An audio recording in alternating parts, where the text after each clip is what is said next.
Hello everyone, Helluminatus here with the Cardboardbarracks, talking about Halo 4. So Halo 4 came out last Tuesday, and it was kind of a big deal.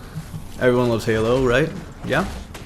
We finally get to control Master Chief again in another grand adventure.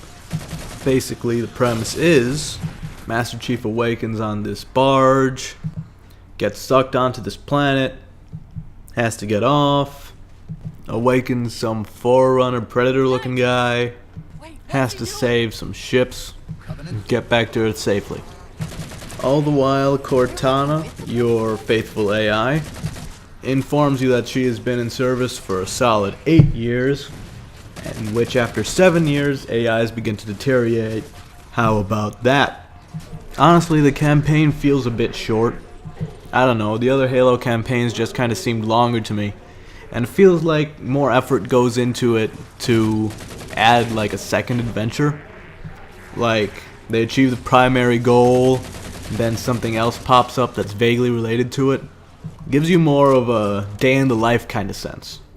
Either way, it almost feels as though Halo 4 is falling into the trap of short campaigns, more of a focus on multiplayer. However, the gameplay was rather rewarding. Gave us more of the Halo action we've always come to love.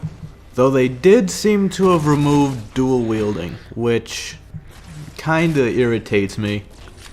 I remember back in Halo 3 being upset about no longer being able to dual wield needlers because I like overpowered combinations like that.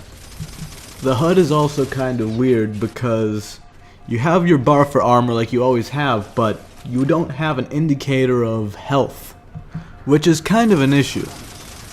And this is where I think that one of the bigger concepts of Halo giving into the competitive multiplayer type market is that the general idea would be shields are down, better take cover.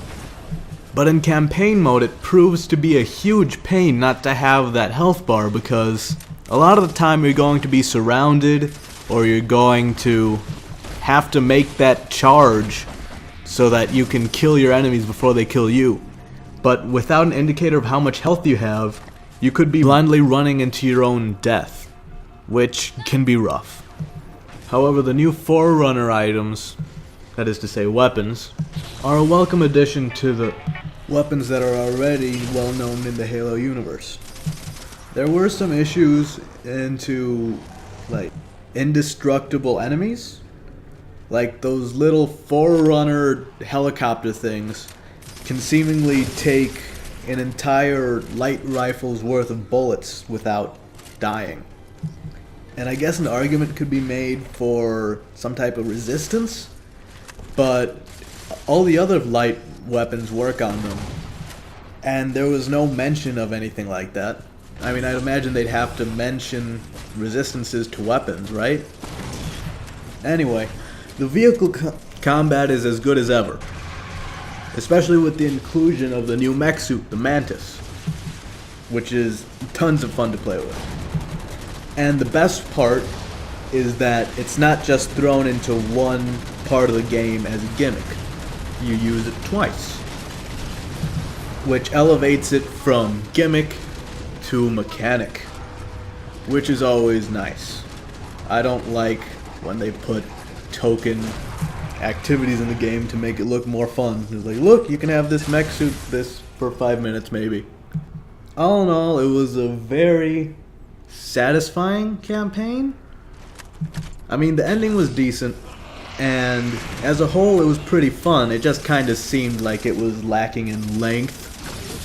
And it feels as though from other games, you're kind of conditioned to expect mission after mission after mission, and this is kind of just objectives for one mission, which is kind of confusing because it almost feels as though you've played through the whole game when you think there should really be more.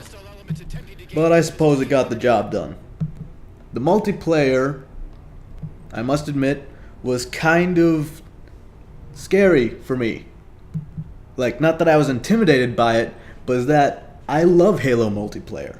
And I heard about the inclusion of kill streaks and loadouts. I was afraid it would turn into Call of Duty, and I like my Halo to be Halo. But it turns out they did this tastefully. The loadouts are your basic rifle, gun, armor ability, basic stuff.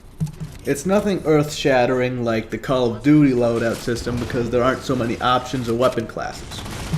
They're all rifles, secondaries are all pistols, stuff like that. And the kill streaks even were done decently because instead of having somebody drop a nuke on the battlefield for having 20 kills and no deaths, it's a counter that keeps rewarding you even if you die in between these kills. And the reward is something reasonable. It's a temporary power-up, it's a couple grenades, or it's a gun.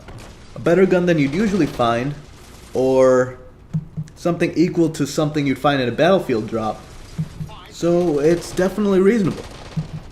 In fact, I think it makes it more fun. The Spartan customization it's not like it's anything to write home about. It's definitely not bad, but in the end it doesn't matter all that much. I mean, you're playing on red team or blue team, who cares what color your dude is on your gaming card, right? I mean, yeah, there are game modes like Regicide and stuff like that where you actually get to see it, but it's really not a huge deal. It has Forge, it has co-op missions, so pretty much everything people have come to expect from Halo. Even though I must say, for some reason, on paper it says that everything's there, but it seems as though something's missing. I can't really put my finger on it. Anyway, all in all, it's a very playable game. I definitely don't agree with little choices here and there, mainly the lack of a health bar and just your armor bar. I mean, I understand that the screen flashes a little more frantically when you're closer to death, but I feel as though you need something a little more concrete than that. But still, all in all, pretty good game. If you like Halo, you love it, and you probably have it already anyway. If you're on the fence, go for it. It's a great time. Oh, and if you use the incinerator cannon, you should feel bad about yourself. Alright, see y'all later.